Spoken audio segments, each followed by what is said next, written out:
is Yeah, to completely me, unhinged, it's I think. crazy that he wasn't kicked from that. I feel like Yeah, I that is think so way too. more egregious than this. That to Yes. me is like beyond It's insanity. completely unhinged. It's completely unhinged. All right. Welcome everybody to another episode of All Chat. This time around, we have Crystallis, or you can call him Chris. He encourages No, it. you cannot. Everything but Chris. or Remco.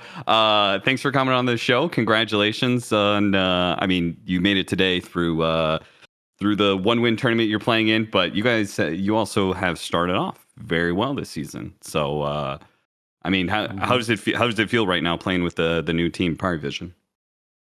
I mean, I would say it feels good. It's always funny when you're playing in a team with 4 people who speak a different language, because usually you do miss out on like half the stuff that's being said. But overall, if you're winning, everything is always fun. So I'm having fun right now.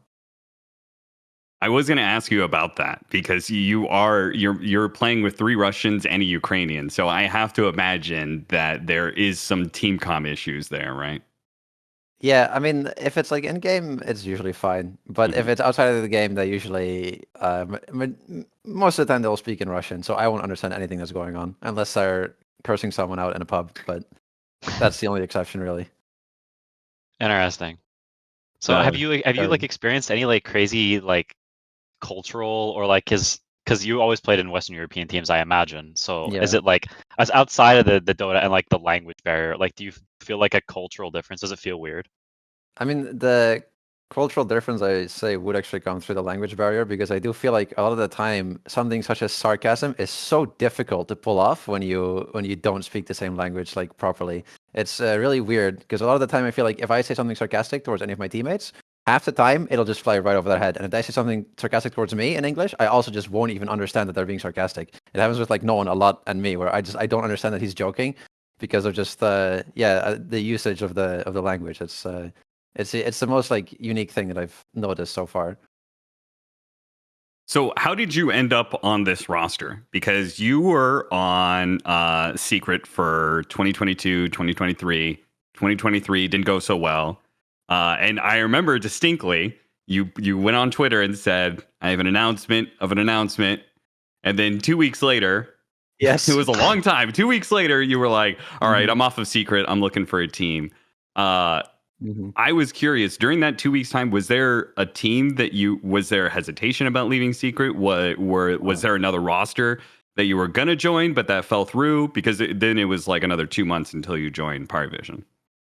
No, I just thought it was really funny if I said I would make an announcement and just not say anything for the coming 2 weeks. I just thought it was funny. And then I think I, for some reason, changed my mind towards the end. I don't know why I changed my mind, though. It would have been just as likely I just wouldn't have said anything for like the whole duration until I joined a new team. But yeah, so something compelled me to eventually make the announcement anyway after a month or something, yeah. Okay, that does solve that mystery. So how did you end up on Power Vision? So you left Team Secret. I have no fucking clue, dude. You have no idea. You just ended up there. It was very surprising for me, because I was actually like having beef with like 9 class and stuff in pubs, and DM would always like spam high fives and tips on me in pubs, especially high fives. And then I thought that I had like kind of like beef with them, but in the end, suddenly they're like, "Hey, you wanna come join in Cloud9?" And then Power Vision was like, "Oh yeah, I mean, sure, I'll fucking, that sounds good. Sounds good to me. Why not?" And that's how I just ended up here. I don't know how it happened. I was very surprised. If you told me 6 months ago I'd be in this team, I would be like, no fucking way. But here I am. I mean, my understanding of it is that half the scene has some sort of beef with 9 class. So maybe you're just part of a big group. Yeah, I mean, I think it was also more before, and I think the past couple months, I think he's calmed down like a lot. I feel like it was mainly like a year ago. I think when he was just new as a +4, it was pretty out there. But I think nowadays he's pretty chill, and I like him in the team as well. I think he's a pretty chill guy overall. It's funny how that happens. That like sometimes the most toxic players are end up being the most chill. But we do have a situation. We'll just get into it right away. Since it happened today, Aiden, not everybody is toxic in pubs and then apparently chill on a team, right? I don't know who you're talking about. I'm talking about your boy. Your boy. Who's my boy? Ride or die. Parker has been kicked off of a team straight up for toxicity. You know, like, I don't know. I like Parker. He's fun in my pubs. You know, like I have a good time with him. But can I see like why people would think he's toxic or why he would be toxic in a team? Maybe, yeah. I think I could. Maybe. Maybe, He like, played me like a week ago, you know, but yeah. like on a Tuesday, maybe, you know, like, Okay, understandable. It's a Tuesday. yeah, a Wednesday, no? Where is his tweet? I'm trying to find his tweet Dude, his because his his tweet's tweet- hilarious. his tweet is- I can link I you guys. really all want of to it. defend him. I really want to defend him, but I Let's just go don't know over the how. story first for people who don't keep up with day-to-day Dota drama. So the story is as follows. Heroic is a Dota team South American squad. They recently kicked K1 Hector and picked up Parker, which is a thing that happens a lot in South America. Just that specifically. K1 Hector gets kicked from a squad, and Parker ends up replacing him. They end up having a really good start this year. They win a LAN. First time South America has won a LAN of that kind of magnitude. Was very, very hype. People are popping off about Parker, how fucking great he is. Everyone's saying this guy's the next big thing. He's the next big carry. And in the Reddit thread, there is several people who warn everybody, if you guys aren't aware of what goes on in South America, you should know this may not last forever. And I'm going to read this comment from one person in particular who said, I really don't want to be a party ruiner. This is one of the happiest days as a Dota fan for me. But as a South American, I feel like I need to explain something to you guys. Parker is insanely talented, like best player in the world talented. But there's a reason why he had a mediocre career so far.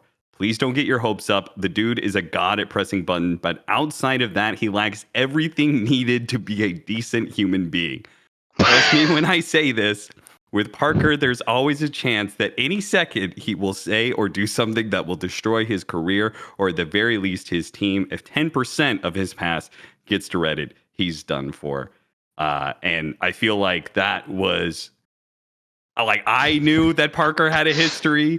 I don't know all the details, but I knew that this guy was insanely toxic from my own experience in pubs, but also just from stories that I've heard. I mean, Quinn, he hates you. You guys have gone back a while. I didn't even do anything to him.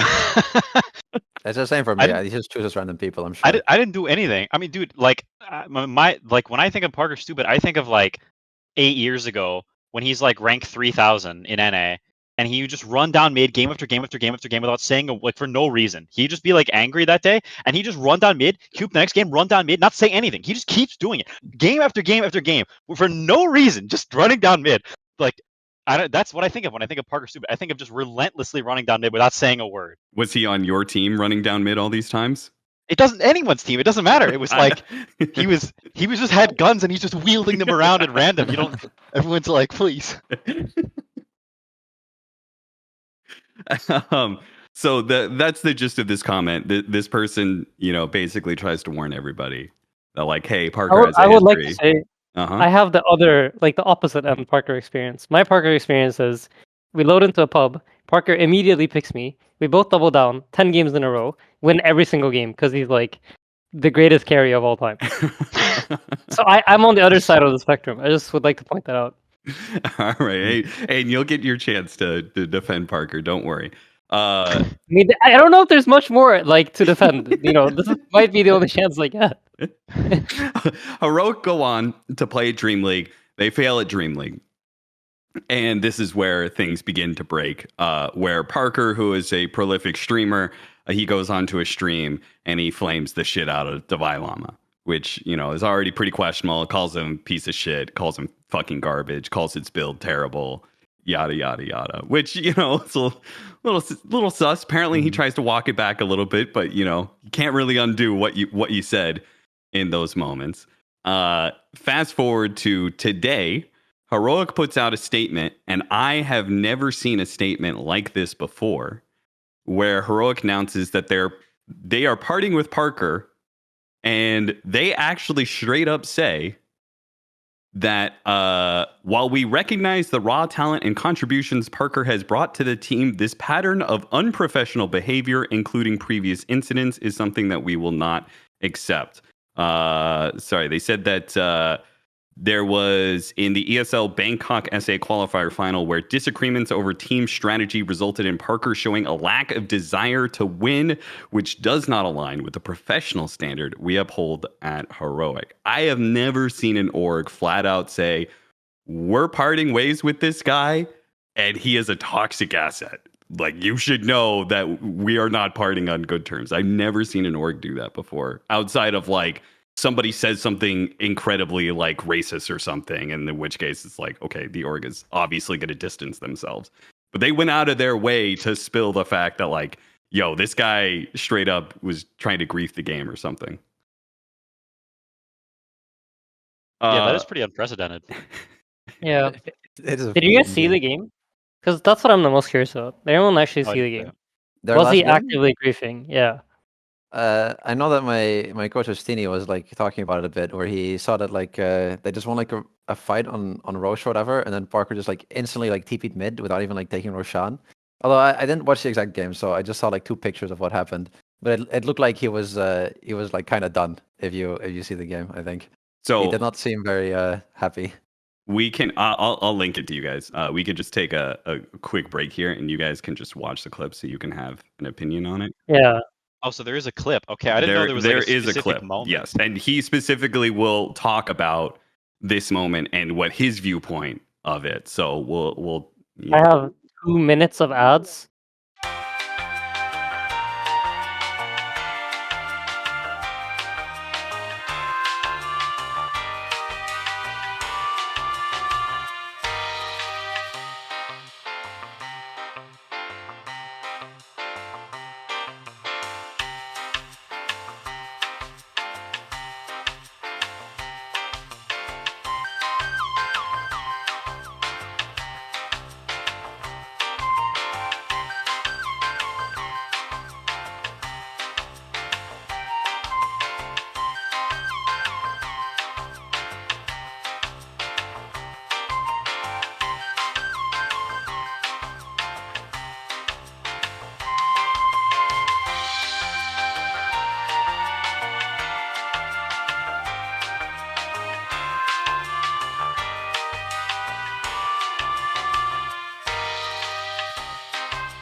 So what am I watching? I feel like nothing sussy so far. Only that like the Violama's item build is a bit weird.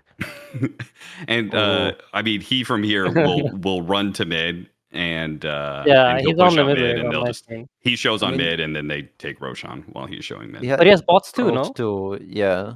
So Yeah. maybe his team could just run in and he could TP in. And his team Hello? is going to take the fight, and he's not going to bots to win. This isn't that egregious to Oh. me. Yeah, I think I mean, people the fight made- does not look good from like the first second. Yeah. Like it literally starts with Invo getting caught. Yeah. I feel like it's like not that sus. To be like, I just bought back. I don't want to travel into this shit. I Yeah, mean, this just is- looking this at it doesn't seem objectively. unreasonable to me. Yeah. He's like pressuring mid. He's like doing good shit, you know? Yeah, like Like, there's fight looks another like wall where trash? he's like comsing, I'm like just wait, like stall. I want to force some guy back, whatever. I mean, probably okay. This is like I don't know. I wasn't there, but like this, right? He's like mad, so he like doesn't say anything. You know, his team is like, we can def Roche. You know, doesn't say shit because he's mauled.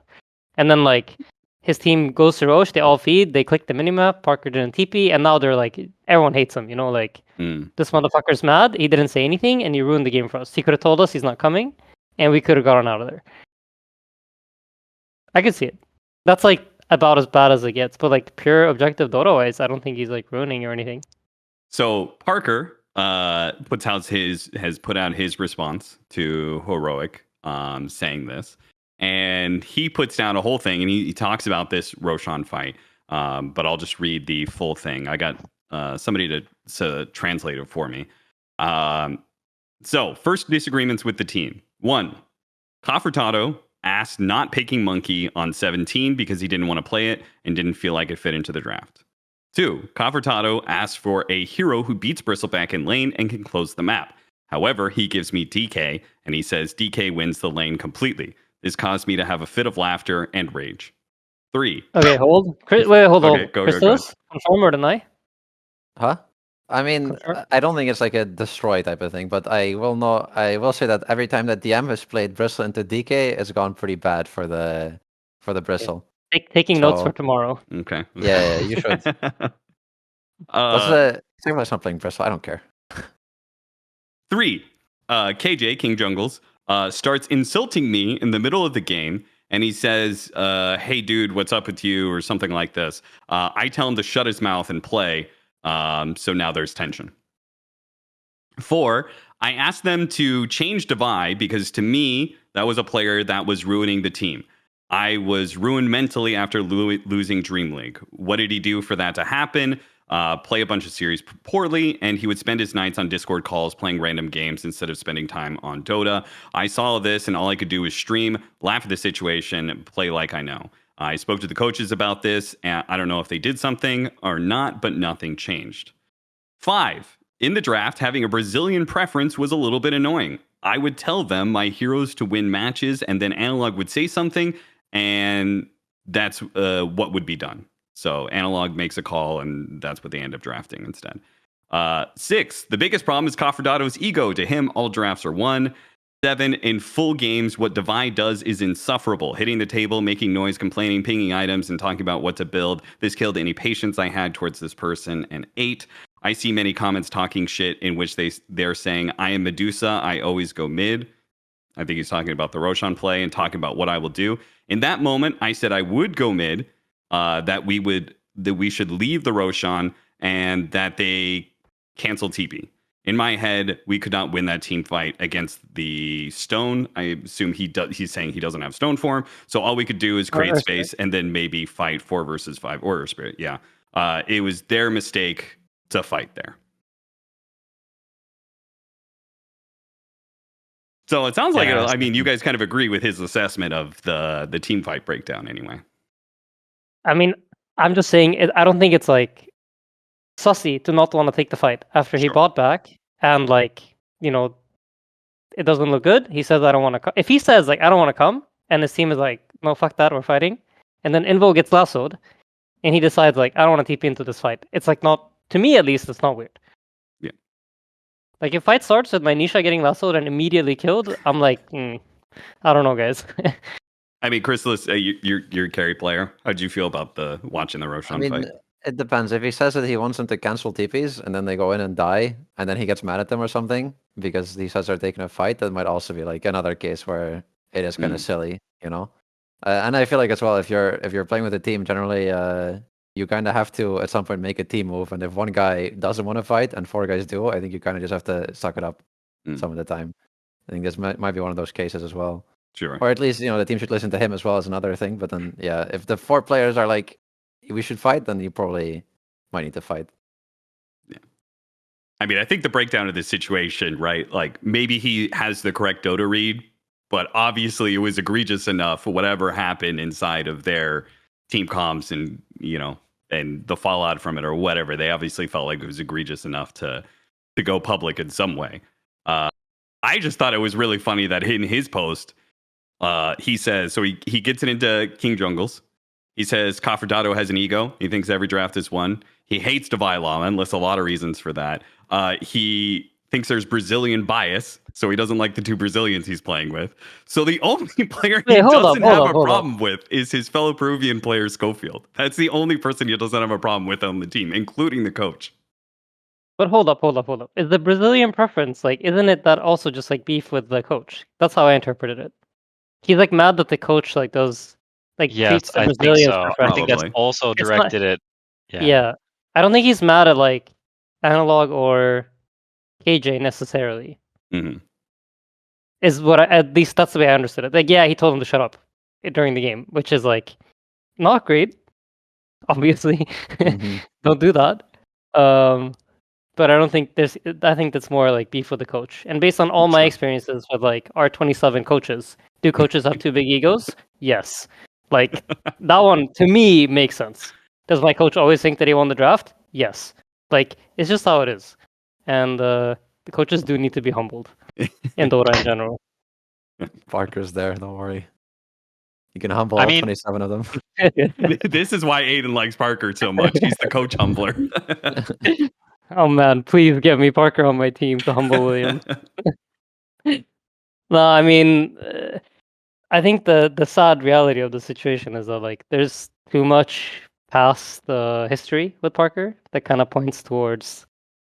It just makes it hard to have like a positive spin on anything that he says because of like his past. And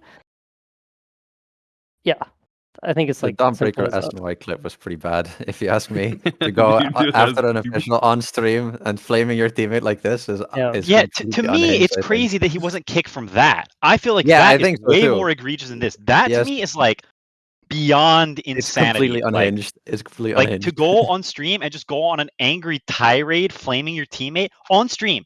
Like Mhm. it's like genuinely one of the most insane things I've ever. It might be the single most insane thing I've ever seen someone do to a teammate that's been public. I don't think I've ever seen anything more crazy. That's like, how do you not get instantly kicked for that? Like that is absolutely bonkers. Mhm. I can't believe that's like 100 times crazier to me than this clip. If Yeah. I had to guess, that's probably I what agree. leads to it, right? He's probably on like some form of probation or something like that, where like they're like, dude, you can't be doing that shit. And then, it doesn't take much for them to be like, okay, you're fucking off the team, Yeah. I mean, I Uh, also think like I mean, it's related, but I think it's like in really bad taste to like trash talk a bunch of people who just kicked you. Like it just makes you look bad, and I think it's just in bad taste generally to badmouth prior teammates publicly. Like it's just not a precedent you want to set. Being someone who like scorched earth's past teams, like it just looks really bad. Mhm. I agree. I think one thing we keep alluding to Parker's past. So I will just say from what I have heard and know about the situation is obviously he's very toxic. He said some pretty questionable shit.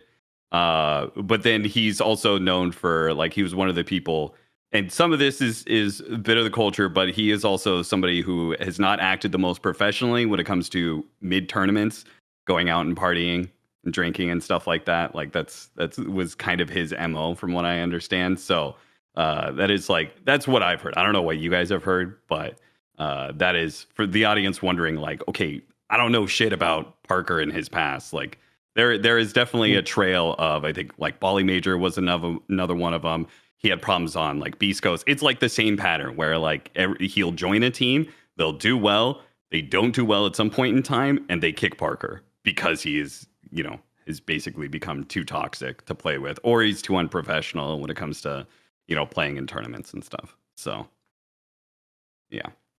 I didn't even realize he was at Bali Major, and we played against him.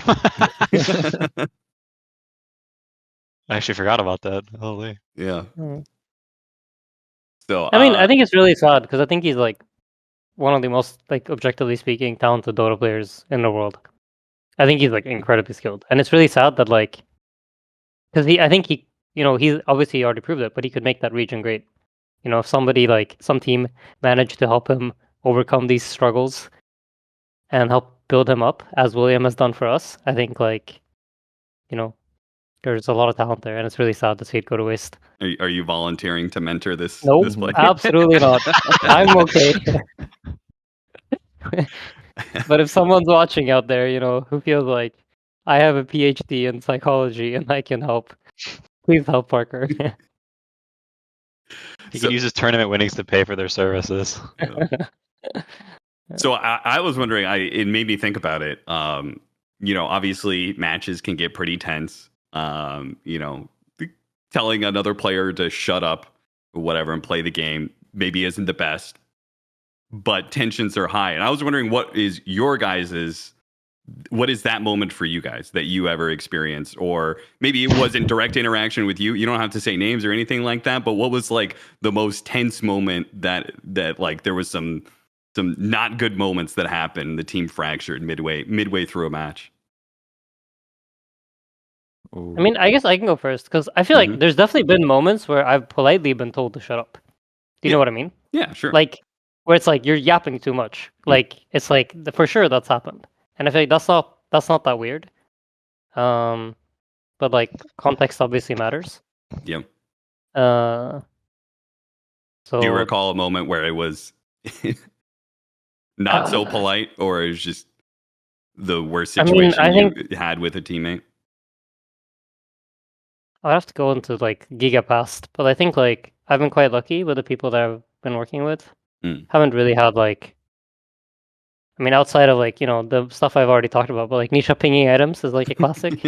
Yeah, It's like the passive aggressive, or the Zai sighing and tapping furiously on his keyboard. Yeah. The mouse clicking, that one.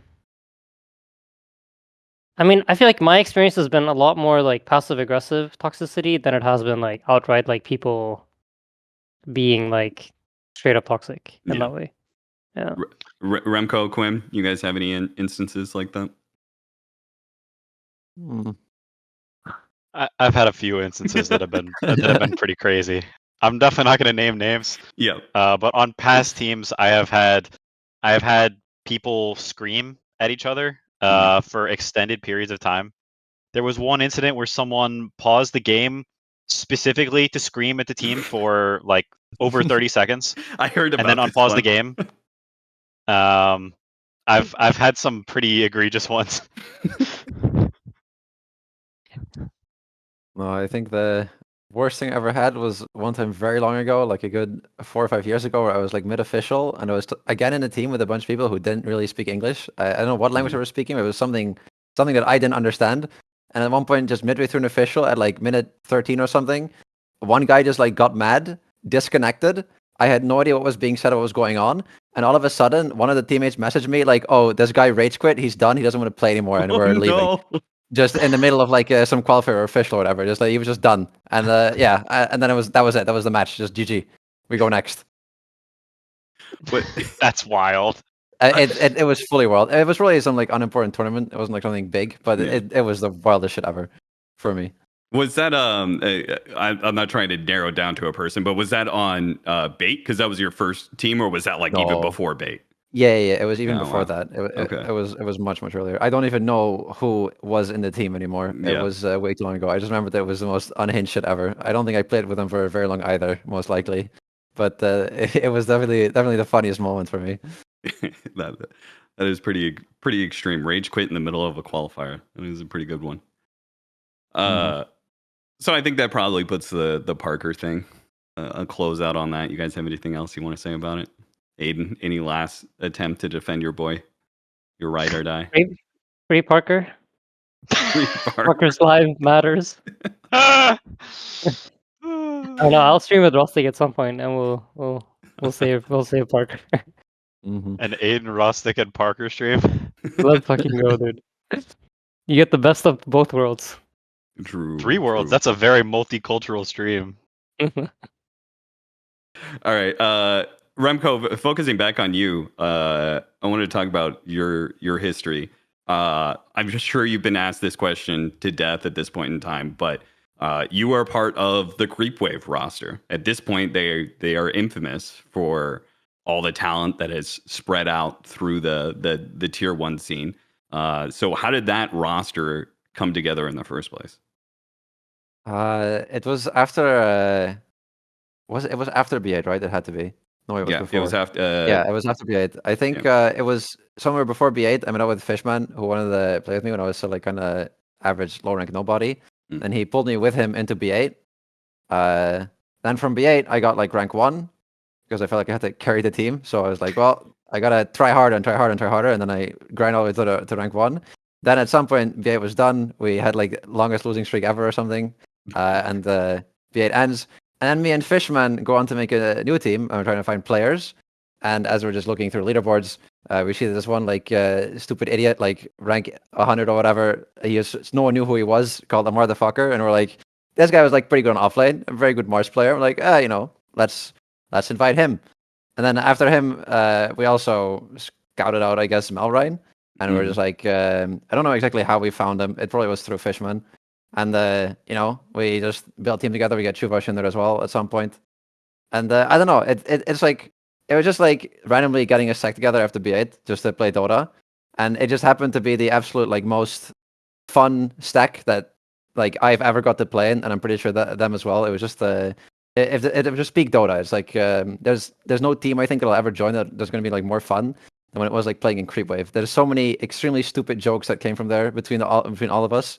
So many stupid moments that happened. It's just completely unforgettable, extremely memorable moments. I don't know. It just happened like by chance, honestly. It's I mean, it sounds really interesting. Are you? Is there any stories from that Creepwave roster that you could remember that like give us an idea of what the atmosphere was like on that team? Because I have to imagine if you guys were basically like high level. I mean, not you were already playing on bait, but the other guys, right? It was you guys be a stack of pub stars that were actually kind of kicking ass at that point in time. I remember casting a few of your guys' games. And there was a hype building up around you guys. I had to imagine it was pretty because Fishman was probably the most experienced person on that roster at that time. Yeah, right? he should have been. Yeah, but I mean, like if it comes to like specific stories, it's hard because half of them are like they're impossible to explain because if you're not there, you just won't understand like all the context that makes it funny. Like I can tell Amar like the word clarity and he'll start laughing his ass off, and I will too. But I can't explain to you why it's so funny to us because the whole thing was just too extreme. It just comes down to that like every time that we're like watching replays or whatever, we would just end up like flaming each other to death, but in a way that is like funny to all of us, so that no one is actually getting mad. You have like replays where Amar is just like running around, is playing Tidehunter, and then suddenly just ravages the Ancients in the middle of a fucking official, and then we just watch the replay and we're just looking at like what the fuck happened here, and then we just start flaming him like immensely, and then it just goes back. There was a lot of memes about me because usually I would like sacrifice my farm for Amar because Amar would not, still will not buy any auras, will not buy Spirit Vessel, will not buy anything. And you just have moments where I'm playing like Draw Ranger and like I'm like scared to hit like a camp a little bit because I see Amar coming in. And then Amar's like, oh no, go farm. Then I hit it once and then I see just Amar like Timber Chain in and fucking Chakram the whole camp and it's dead and I get the farm nothing again as like carry player. It's just all of it's like shit like this. It's just like super, super funny for us because we just made it like really entertaining when watching replays because we criticize each other in like a very funny way, I think. What actually ended Creepwave in the end? Because I know there was a couple of, it was OG. Yeah, it was OG. We could have kept it. When the Amar and BZM both went to OG, they could have invited me too, but they instead decided to go for Hiragi, which I'm still salty about, even to this day. I don't know why they did it, and I hate them for it. But what can you do? That's what broke it up pretty much. It was OG tore us apart one by one. Ruin. Something ironic about being ruined by the org known for the power of friendship. Yeah, no, they ruined it completely. They destroyed it. They tore it apart for sure. So does that mean you hold a grudge against OG? Like, yes. are you a little bit leveled up every single time you match up against OG? Yes. Very much so. I haven't lost them in a little while as well, I think so. Oh, yeah? Grudge is still kicking in for sure, yes. That's hype. Nice. We have talked multiple times that we need more like grudge matches in Dota, so we can add that one to the list. Mm-hmm. But okay, what OG, like, are you mad at Amar and BZM at all, or is it like the org OG, No. or like what is it like? What is the beef? No. I mean, it's half like joke as well. But the only thing I'm like mauled about is that they didn't take me. Like they could have easily taken me with Amar and BZM. We already had good chemistry. We already knew what was going on. It was like super obvious to me. I'm like rank 1 on leaderboard. Like just take me, bro. But instead they're like, no, we're gonna take Yuragi, probably because it was Misha's friend or something. And I'm just mauled about that towards whoever made that decision. I'm mauled towards them. But I'm gonna put it on OG as a whole. I'm not mad at like Amar. Because when this like happened, we also like told Amar like, yo, we're just like a random shit stack called Creepwave. It's just a complete meme stack in a way. And if you join like a big org like OG, it's gonna be like really good for your career. So obviously you should like go, like fuck off. Amar even seemed to be like it was like a hard choice for him for like a little bit, but everyone in the team was like, yeah, just go, like fuck off, go join OG, it's good for you. But then after they ended up taking like BZM and Shu as well, and then they didn't take me, and then I just got mad. It just made me mauled. Gave you motivation for the future, right? Mm-hmm. For sure. So wait, Misha was already on the team right now, right? As the 5? OG? So they basically, yeah. Yeah, I think it was coach. Maybe Oh, even was 5. he? I'm not sure. He was supposed to play I don't know if 5. they had I think a- he played 5 on that team originally, but he, like visa issues. Yeah, actually, could be. Yeah, could be. Yeah. just had a lot of So Choose they the stuff. coach, they got I thought. everyone except for you. I get it I mean, now. Like I'm trying to empathize with your beef. I'm trying to feel yeah. it. So they They literally could have didn't. just taken you, They could have. It was like and then it would have just been completely, Creepwave. extremely obvious choice. Like the only one who might be ditched is like Fishman, maybe. Although even maybe he Yeah. could have joined, but I'm not sure. But they I already think had they a could have plan, probably right? taken the whole team even. But they decided to just like break us apart, and for some reason they don't like me, and they still haven't asked me once throughout all these years either. So they still don't like me. I'm pretty sure. And they just didn't take me. They just took my whole team and didn't take me. It was just what the fuck. Yeah, pissed me off. It was mean, ruining the best team in Dota for no reason, in my opinion. And so, obviously, this culture has stuck with you guys because Amar keeps his Creepwave flag. I don't know if you guys are all in the same guild, but every Yeah, single yeah. time Amar still drops the Creepwave flag from his guild. Mhm. Every single time you guys match up against each other, there's always way more all chat than normal. I remember you guys just matched up against each other at Dream League, and I remember the all chat about like something about your Morphling, and I remember they Yeah, were for just saying, sure. "Oh yeah, just pick the Morphling," and you were telling them, if you guys ban the Morphling, I've already won. Yeah. No, pretty much. It comes from like just really classic shit where like back in the day, we all had like our own shitty hero pools. We can play anything else. So when you see my morph, usually it would be like it would just be like auto lose because I'm on morph. Like why am I not playing monkey or some other bullshit? Mhm. But nowadays, obviously, we all expand our hero pool like a lot, but we're still gonna keep making fun of each other when we pick any hero that's like not normal for us. If Amar picks Sand King, I will probably start all chatting too because his Sand King is legendary for us as well. He could not he could not hit a single stun somehow. It was impressive how many times he would just throw games because he just would blatantly miss a burrow strike into the sand, just into nowhere. It was just funny shit. So you guys obviously still have this connection. Do you keep tabs with each other of like, hey, next year, like, are we ever going to see a reformed Creepwave? Is that ever in the future cards? No, like we have like our own Discord server, but all we do lately is just like flame each other when we play each other, and then flame each other when one guy loses to the other. Like Amar will just constantly say that he's the best. He was saying some shit when we were playing them in Wait, maybe I can even find the message. What he was saying. Amar typed in the Creepwave chat before we played the first time when we beat them. He typed, "Important announcement to be made. Tomorrow I will fuck Remco Arets, same as I fucked all of you in this server for years. Stay tuned." With like a picture of just Tidehunter as the hero. And then he lost, and then I screenshotted the picture and I posted it back to him after the games were over. But I don't know. It's shit like this that we'll like do all the time when we're like battling in tournaments. Pretty much. That's good stuff. It is. It's good stuff. Has it ever pissed any of you off? I mean, because you guys are doing this like right after officials and stuff. I'm sure some people are feeling low. Has it ever been like, tested your friendship a little bit? I mean, I wouldn't really say so. I don't think this stuff ever like we all kind of know that we're like just fucking around and we're joking. Yeah. So obviously, like if Amar says something like this, I already know that like he's fucking around and joking. And if I like screenshot a picture and send it back to him, he also understands that it's like first of all deserved, and second of True. all, still it's like joke. It's like funny. Yeah. It's just funny memes. Has Amar always been this shit talker? Because I mean, the one thing a lot of people don't like Amar's shit talk, but I think the one thing he does pretty well is he clearly is down to take it as much as he gives it. Yeah, for sure. Has he always been this way? Yeah, I mean, maybe like first time we spoke to him, he was like a little shy and stuff. Mhm. But I feel like it's always been like a thing in the whole of Creepwave that's to just like shit talk like crazy. Teammates, enemy team, it doesn't matter. And I think when it comes to Amar, it's generally just that it is mostly meant as like trolling. He's like maybe just like purposely trying to piss someone off or fucking with him, but he doesn't actually like want to like genuinely beef or is genuinely mad. Sometimes he is in pubs and he'll grief and stuff like that. But usually it's just like trolling and good fun. Most of it's all chatting, especially.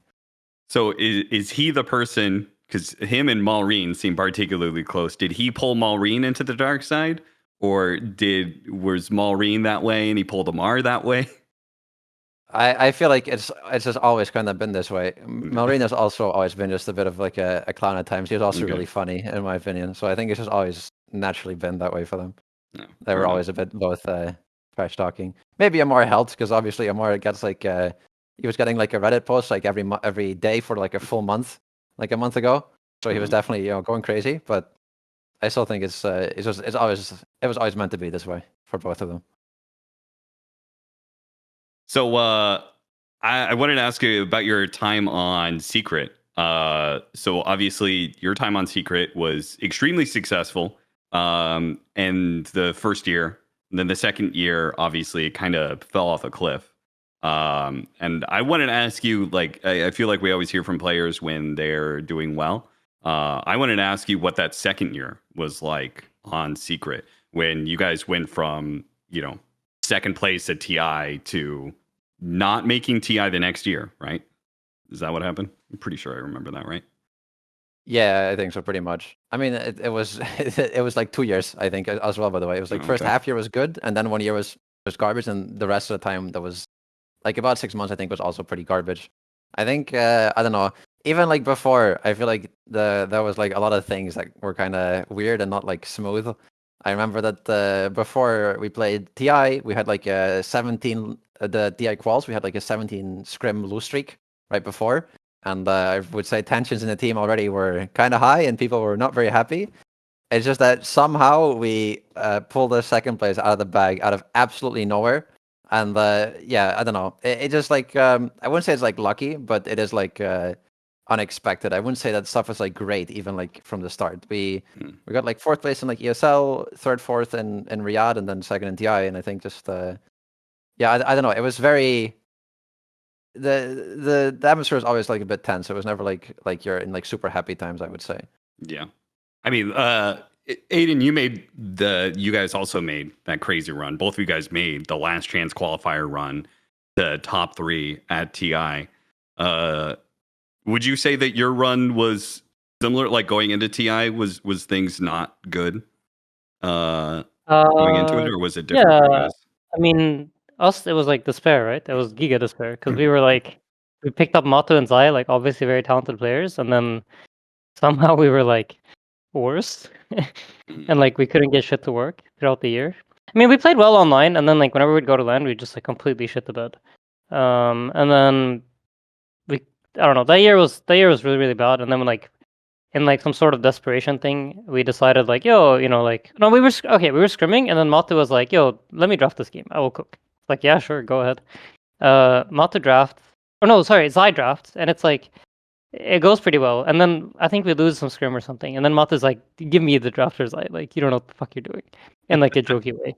And then Matu drafts, and it goes really well. And I feel like when he was drafting, it was like very very clear how to play the games. Like it just made it very simple. And then I remember I told him like, hey, I think you should just draft for the qualifier. Let's just see how it goes. Because at the time, like whatever I was doing wasn't working. And then he drafted for the qualifiers, and I think we lost to Entity and Secret, if I'm not wrong. But we made last chance. Mm-hmm. I think we made last chance Sounds for right. that. And then yeah. Then we went to Malaysia, had like the worst boot camp of our life. Before TI. Mm-hmm. And then kind of just like kind of clutched our way through the last chance qualifier, and then made it into TI. It was kind of similar, I'd say. But I think by the time TI started, we were omega confident in our ideas. Like I remember, I felt really really good that if like we just do our thing, it'll like be good. So was there a turning moment for you guys, Remco, on that run, or was it always just like we're just barely holding on? I mean, I would say after you win the qualifiers when you're going to Singapore, like the last chance stuff, not the one in online, but the one in Singapore. Yeah. I mean, obviously we felt like pretty good after that because when you win like a whole qualifier before, that's like a lot of like experience and stuff. You feel pretty prepared going into the rest of the tournament. You don't feel like you're going in blind. Mhm. But I mean, I would say obviously like when you're winning, you're gonna be in a bit of a better mood. So we're not like despair while you're winning upper bracket games. But it's just before that was despair. Yeah, fair enough. How did the second place feel for you as a fellow second placer? I'm curious what your experience was like. It wasn't first place. That's true. That's true. Yeah, that's what it feels like. It wasn't first place.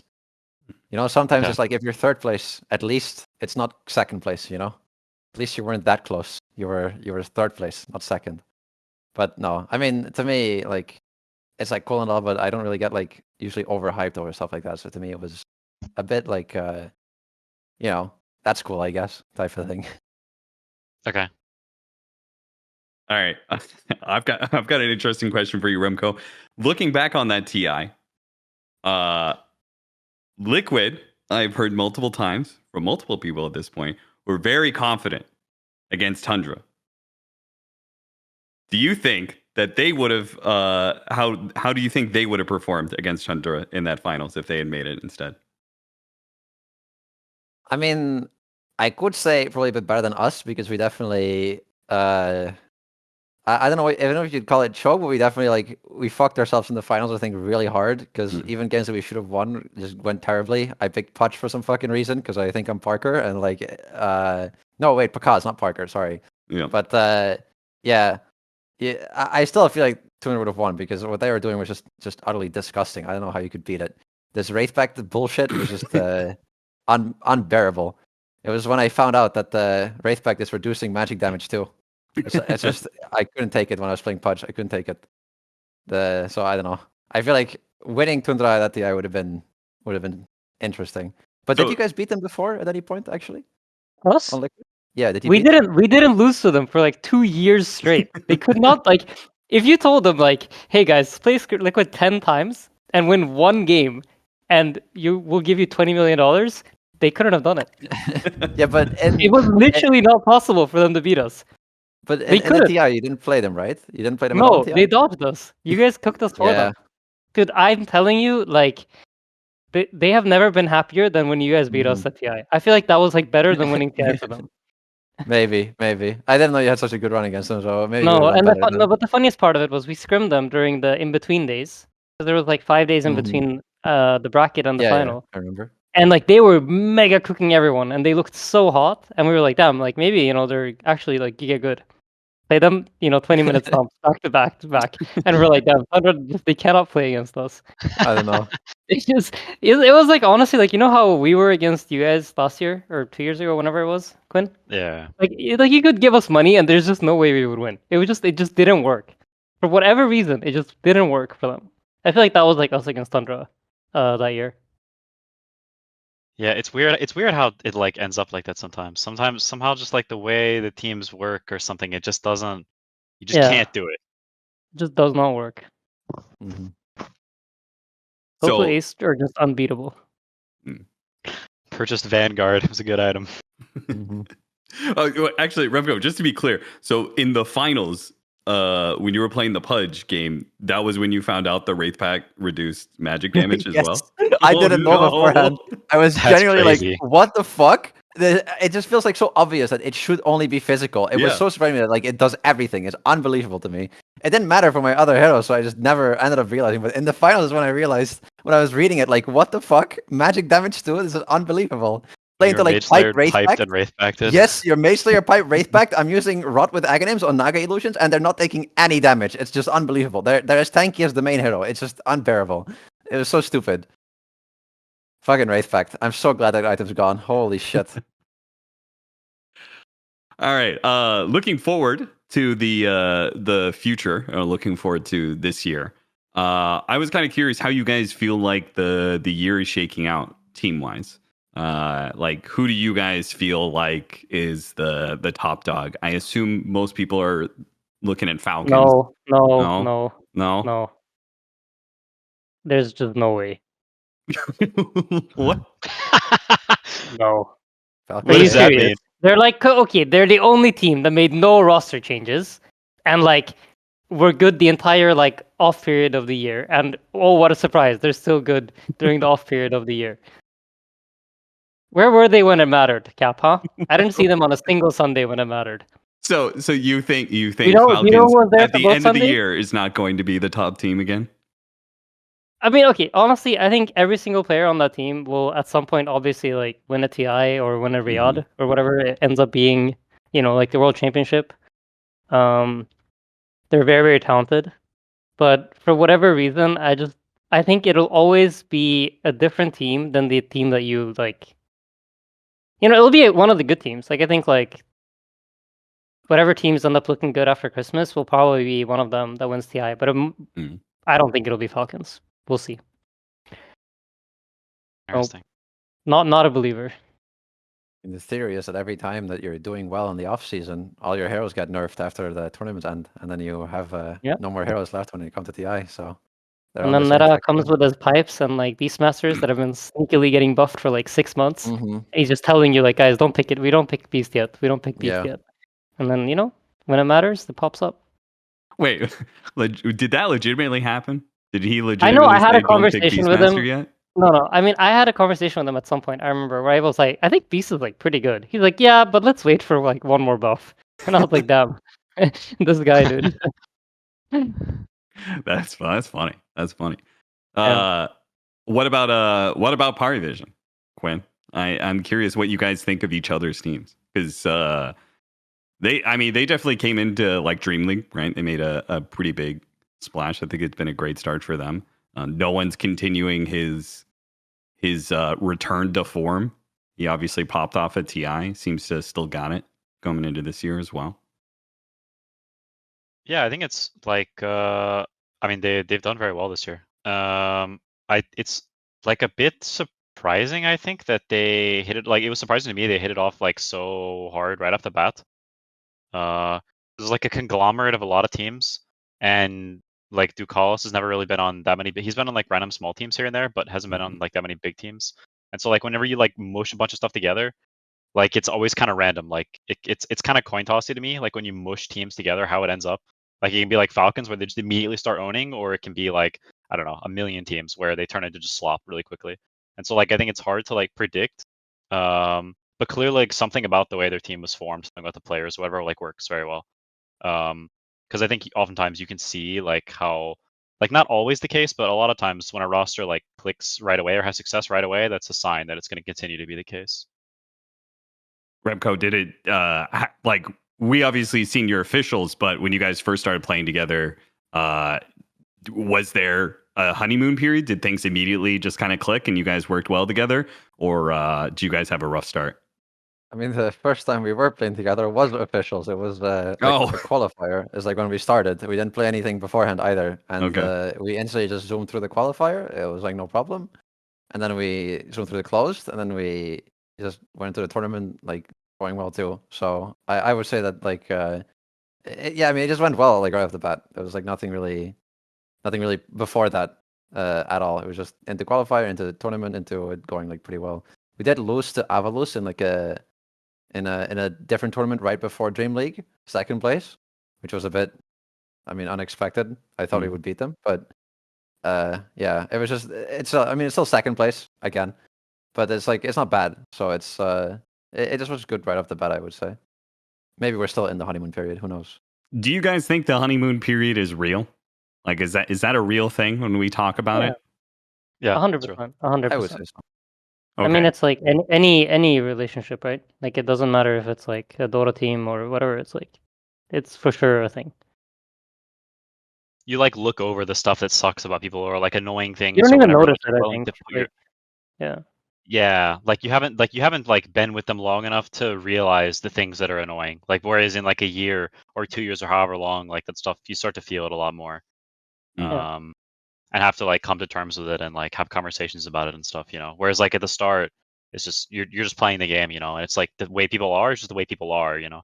Like that's how it was for me with gaming, you know. I joined the team, people do things a certain way or whatever. I'm like, okay, that's just how it is, you know. And maybe now certain things are stuff we've talked about or stuff that, you know, like annoys other people about me or vice versa. But like at the start, it was just okay, we just play Dota and whatever happens, you know. So you guys have your own honeymoon periods also happening. You guys both picked up a new player. The liquid off lane shuffle continues. But it's somebody that you worked with before, Aiden, in Saberlight. How's that going? Yeah. Oh, good. I feel like better every day. He's obviously like very different from Neta. I think Neta, and just by like being who he is and playing the way he does, gave our team a lot of like structure.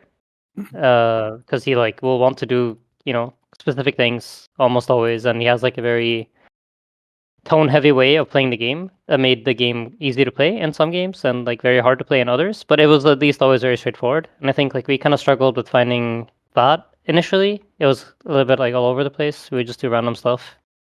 And I think like as we played more and more with Saber, we're starting to find like better structure in terms of how to play and getting on the same page. Would you say so it sounds like your team, this new Liquid, is going to be more chaotic? Is that correct? That's what my feeling was initially, but I feel like we're like finding how to be Liquid with Saber. You know what I mean? Because I feel like Liquid with Zai was one thing, Liquid with Meta was another thing, and now it's like Liquid with Saber, you know?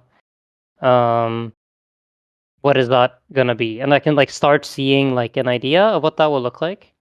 I think like in the grand scheme of things, probably more similar to how we played with Zai than to how we played with Meta.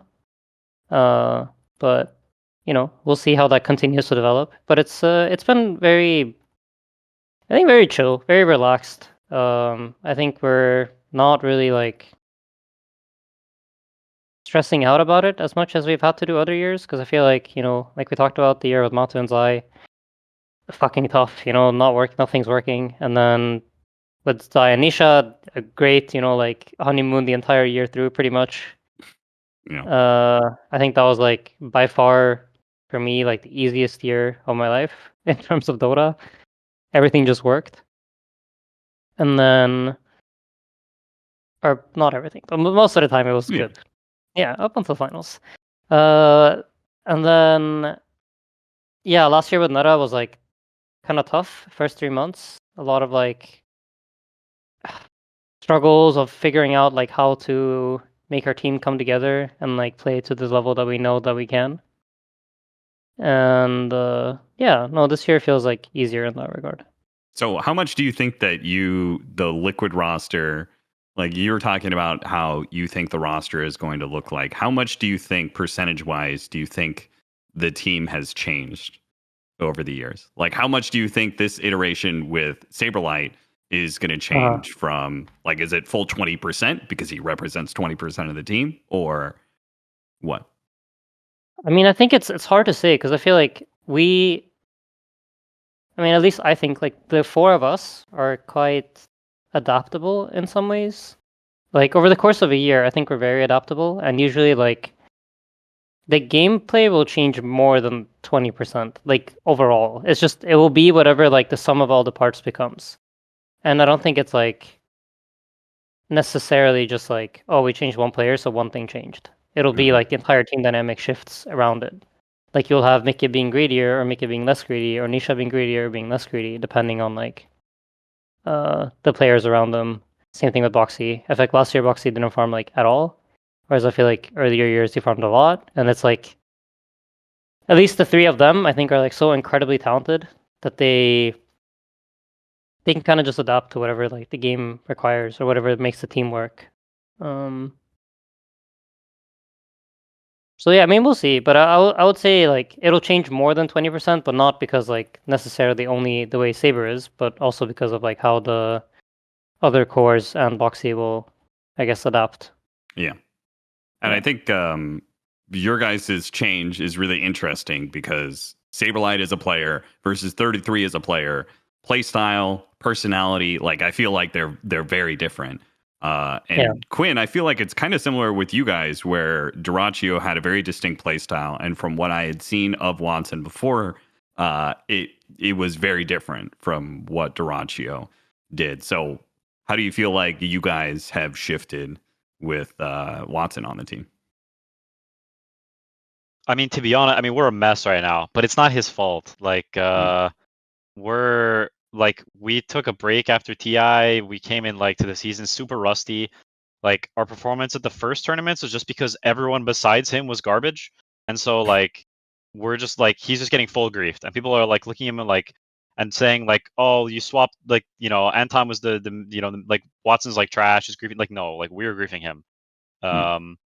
And I don't know, like now I mean, things are obviously a mess. We didn't qualify to Bangkok. You know, we're like dropping games left, right, and center. We look like trash in most games. It's a mess. It's rough out here these days. A lot of scrims, a lot of bad results, a lot of trying to fix problems. Which is what Dota was for most of my career. So I suppose I'm back right where I'm in your element. Yeah, exactly, the abyss. No, I mean, yeah, it's been a while since I've been in this phase of like, I mean, we sort of had it last year. We were kind of crap for most of the year last year, to be honest. We just like things just worked out at the end. Mm-hmm. And so I think we're just frustrated that it's been so rocky for so long because like even like TI was like, to be honest, we got absurdly lucky. We all thought we were gonna get last before TI. Our bootcamp was like awful, and we thought we were terrible. It was like it was like unreal lucky. We got second. And so it's felt like it's been rocky for a really long time for us, and so we're just trying to fix problems and get stuff to work. Like I said, I don't. It's not Watson's fault. And I think there is a way we can shift things and stuff to make things work. That I believe things can work really well, but we're just not there yet. I think we still have some individual stuff to go as well. I think there's a lot of like small things that are slightly off kilter here and there that are hard to like feel what they are exactly. Like like Dota, the best way I've ever like heard it described is I don't know, it's like you're just in a boat and there's holes appearing everywhere and you're just constantly like patching holes trying to keep this thing afloat and like I don't know, you're using anything you can to stuff like just keep things like stable and like that's just how it feels when you're losing is I don't know, you're just trying to fix stuff and there's always some new problem and you think you fix something and then the duct tape peels off and the hole's there again. You're like, I just patched it. And I don't know, so that's where we're at right now. I gotcha. As far as what, actually, let's go back to why did you guys pick up Watson in the first place? Out of all the players, what specifically about Watson did you guys like? I mean, I think people just thought he was really skilled. I think when you play against people throughout the year, you like lane against somebody, and you think like, "Well, that guy's really good," or "He's really good at laning," or things like that. Like I think a lot of it comes from playing against people. And so people just thought he was skilled. You talk to different options and people, we talked to different people and just felt like he was like a nice, chill guy who, we could adapt to him some, he could adapt to us some, and he was very skilled and good. It's a combination of those things mostly. Sure. So now that you have picked him up and you've experienced, like, what is he like personality wise? Because I don't have to ask that question about Saberlight. Saberlight shows you exactly what he's like. Yeah.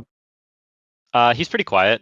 He's not like a super out there guy. I think he's probably more out there like with his real life friends and stuff, but he's just generally like a pretty shy guy. He's come out of his shell more as time has passed more. And there's also like somewhat of a language barrier, I think. He's always played on Eastern European teams, and then now he's on a team with nobody who speaks Russian. So it's like there's a learning curve there for him as well, having to like jump into the opposite side of things. But he's a really nice, like calm, chill guy. If anything, I think he's surprised at what he jumped into. I think he expected, all right, I'm joining a boss team, nice, we're gonna own, and then he joins into this just mess, this bubbling cauldron of problems. And I don't know. I think if anything, he's like, what have I got myself into? Do you think he feels like he got catfished? He's like, wait, maybe I'm joining maybe this sexy so. roster, damn. And then it's like I was messaging on the wrong app. I thought it was Discord, but it must have been something else. So same question for you then about the percentage change. Like Game of Gladiators has a very defined play style that you guys are probably the best in the world at. How much are we going to see in your head? How much do you think this Game of Gladiators is going to shift with Watson? Do you think it's more than 20%? Do you think it's less than 20%? Do you think he's going to adapt more to you guys? Do you think you're going to adapt more to him? I think he will probably do some adapting, and I don't know. I don't think our style as a whole will adapt that much. Okay. But I think individuals, like I think I may have to adapt some, or our supports may have to adapt some, or like different pieces change a little bit because Anton is clearly very different from Watson. Yeah. And so while I think Watson will bend some towards how we play the game, I think individuals of us will also have to bend some to make like allowances and space and like things will change a little bit because he's a different player. Yeah. And so I think it's not like the team as a whole necessarily. Like the team as a whole will probably change a little bit, but I think individuals will have to change a little bit. All right, fair enough. That's all we really have for this episode. Do you guys have anything else you want to talk about? Well, you asked what teams we thought were going to be hyped this year. Yeah. Yeah, All not right. Falcons. Not one. Fuck you, Falcons. All right.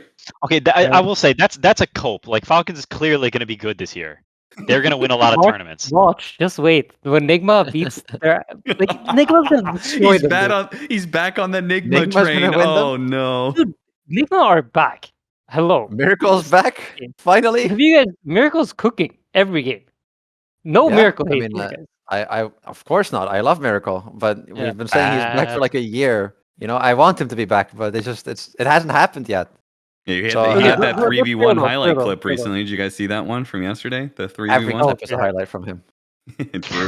Drew. I love the meme so much, dude. My team always does this. We're always batting out about Miracle. It's so Yeah. funny. I love this meme. It's a typical thing we used to do with Amar stuff as well. Every time there's like a famous player, you'd just troll the shit out of them. He would constantly like be calling Sumail King Sumail in pubs whenever he kills him or whatever. So it's all shitting, oh my god, King Sumail, King Sumail. It's stuff like this. It's hilarious. All Okay, right, so- top 6 at the end of the year. All right, I'm giving it to you right now. Uh-huh. Number 1, Liquid, obviously. Right. Number 2, Gaming. Mark my words. Okay. Number 3, Damn. Enigma Galaxy. Bro, if I lose finals to you again, I will. I'm not gonna. I can't say on pod what I'll do to myself. Well, I know exactly what she will do because I've been there. Okay. So Gaming, Enigma, uh-huh. us. That's 3. I need 3 more. Spirit for sure. Spirit look so fucking good. Yeah. Wow. It's Satanic. What do you guys Great. think about their playstyle? Like they are back to the hard Holy one moly. satanic. Bro, they haven't changed at all. They're never gonna change. Yeah, They're gonna hit the creeps, and their carry player is gonna get a lot of items. Don't you think that is entirely rolling the dice then at that point in time of just like whether or not hard carries are back then? Okay, I mean, we've kind of talked about this before, but that's kind of Dota is right now. Like, people Mm. just kind of commit to the bit on their playstyle, and then you Mhm. rock paper scissors the patch to see if it's being carries, if it's auras, or Yeah. if it's like tempo vibes like Liquid. And then like that was the last couple of years, right? Was Mhm. if it was, yeah. I mean, at this point, I feel like teams are like committed. So what do I have? I have Spirit. I have 1 more slot or 2 more. Two more. more slots. 2 more. Okay. I think CS is going to be good this year in general. Okay. The way like the game looks. So, Chrysalis, you're in. Nice. Fire But I'm Vision, surprised top that- 6. that won't yeah. be So what on. about Bet Boom? Oh yeah, and Betboom. See, I Hmm. easily made a top 6 without Falcons. I didn't even have to. Okay, try. your third place is a little. Who? a little Gladiators? wishful. No, I believe in you guys. No, not Gladiators. Okay. that- Enigma. I know who I put third. Ah, All right, I Quinn. won You Miracle heard with that heard pick. his top 6. Top six. There you have it. Okay, Gladiators, is this of course. in First, order, or is this you can be whatever you want. okay? I mean, Falcons Liquid, Betboom, and then let me look at the heckin' teams. Bangkok. I mean, I would like to think us. I'll say us because you gotta believe. You have Wait, to- are you you doing have to say Bangkok you or first. like end of the year? No, I'm Yeah, saying just end of the year. end of the year. I was just going to look at the Yeah, teams yeah, going to Bangkok. Okay. Yeah, Spirit, and then yeah, I mean, based off of like recent results, like Paravision or maybe like Gaozu or something. Oh yeah, the paparazzi Oh, yeah. Ame stack, dude. That stack's pretty hype. Dude, we didn't talk about that at all. But that, dude, okay, I have to say. So you know DY, he's like, I'm done with Dota. I'm done playing pro. I'm retiring. You know, Think you same thing. Like thanks guys. It's been a good Mhm. run. I'm out. 2 weeks later, new roster. They just replaced XM with paparazzi. Straight up same team. And What are they XXS gonna with do? JT. Yeah. Oh, okay. And XXS to JT, I guess.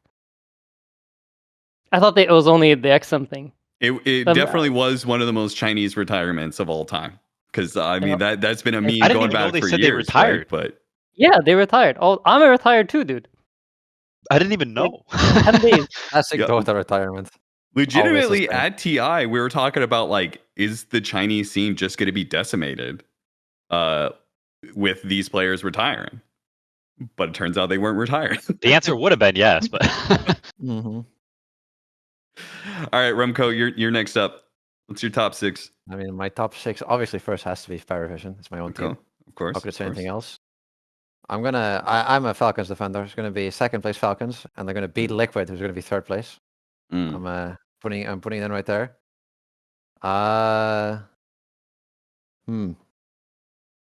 Fourth place it gets actually harder because I feel like Team Spirit.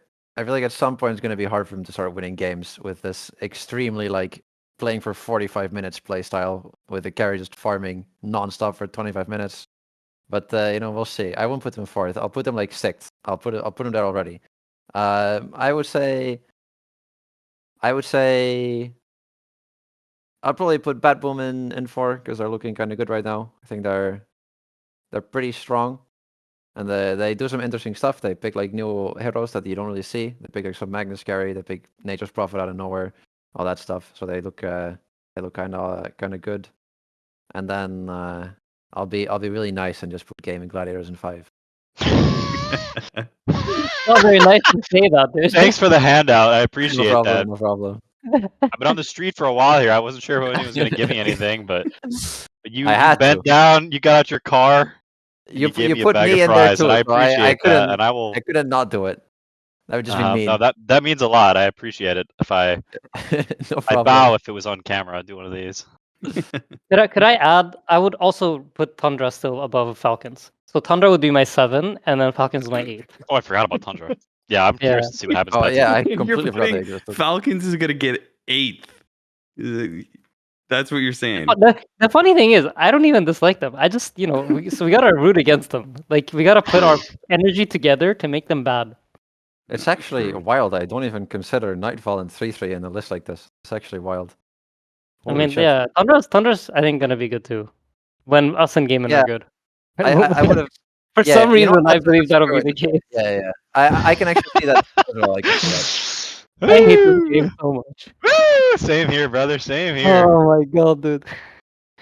Can we go back to like when Miracle was like the best, and then all of us just like watched Yeah. and were amazed. Yeah, just watch him. I agree. That would be a good time. I want Nigma Miracle. back so bad. Getting some mail. All these players. Okay, sorry. No, go ahead. No. I'm just yapping. All right. Well, unfortunately, gentlemen, getting that we cannot go back in time, and you 3 are now the have to be the legends for the future for people to bat chest over. I can't be Miracle. I mean, I I'll think never people be use like a different Twitch emote for Quinn, but That's true. Remco There's and a lot of them. Remco and Nate, you guys could get the bat chest. No, I want the People's Champ. Oh, okay. That's the All one right, I was Remco. What does anyone even look like? How is that your favorite? How do you even know that's an emote? Because I love the idea of the People's Champ. It's a Mm, Smash thing. It was used in Smash. It's yeah, it's It's a I think Smash it's guy, Scar. isn't it? Scar. Yeah, Yeah, it's Scar. Scar. Yeah. That's Yeah. right. That's right. Yeah, He is the people's champ. It's true. he is the People's Champ, and he used to be Mike Ross before him. The People's Champ. All right. Anyway. Close this out then. You gave me a sec. Remco, what is your if people are cheering for you, what is the emote that they're dropping? Is it fine if I just say PogChamp? Because that's Sure. like the only thing I know. Yeah, that's I'll do totally that. I'm not fine. a real Twitch header. I don't usually know all the new hype emotes. That's fine. Quinn, I know you are one. So what's yours? I don't know. I guess I'm wide bad Quinn or something, or the Quinn, or No, you don't have to choose one that people use for you. You could somehow make people use one for yourself. I see. Maybe cereal. I don't know what What that even is, but are- okay. I have no idea what this is. It's a Is goated it a emote. frog? I've Is it been a saying frog? that. I've been I saying that. respect No, it. it's I not a respect frog. it. Actually, it's a rage comic. Oh, Okay. so we're back to that. They kind of are. We've Memes gone are a full circle. It's kind of like fashion. I see. Cool. All right, cool. Thanks for joining us for another episode of All Chat, everybody. Thank you, Remco, for coming on. Anything you want to shout out before we close out the episode? No. Okay, perfect. I like that. Short and sweet. All right, thanks for watching, everybody. Goodbye. Do you prefer Remco over Crystalis, or do you not care? Or... I mean, I don't really care, but everyone always calls me Remco, so you can go for Remco if you want. Okay. Remco? Yeah, Christmas is too long, I think. So people just hate it. Let's see. And there's You could be like a casual Chris. Chris. No, that's awful. That's awful. I would hate Chris that. is Okay, kind of okay, Chris is okay. kind of beast. No, I think Chris, Chris is nice. I despise actually. That's the worst. That's the worst option possible. Okay. Anything Does is anyone call you better. You can- Talus? They go with the back end. I prefer Talus over Chris for sure. It's not even close for me Okay. actually. You can just call me Cry if anything, but Chris is the worst. No. Back Oh, to yeah. the abyss. I should have wished you all good luck tomorrow, since you all are going to be playing each other. Dude, I tomorrow thought and I the thought it next would be day. so funny if like Remco, you ended the episode by saying I'm gonna fucking destroy Liquid tomorrow. I have an announcement to make. Like you I did the haven't- Amar. the Amar I thing thought you were gonna entirely. do it. Yeah, I thought you were gonna do it. It would have been so good. Yeah, but I cannot. Like, it doesn't work the same. I don't know It what doesn't else I work would for you? say. I'm gonna I take see. revenge. No, but I mean, I can't even say I take revenge for like the second was in TI because we won you guys there. So it doesn't Yeah, work. Yeah. There's Actually, no, beef. it does. It does work because of that. That's what Amar said. Maybe What I do you should have think? done it. Fuck.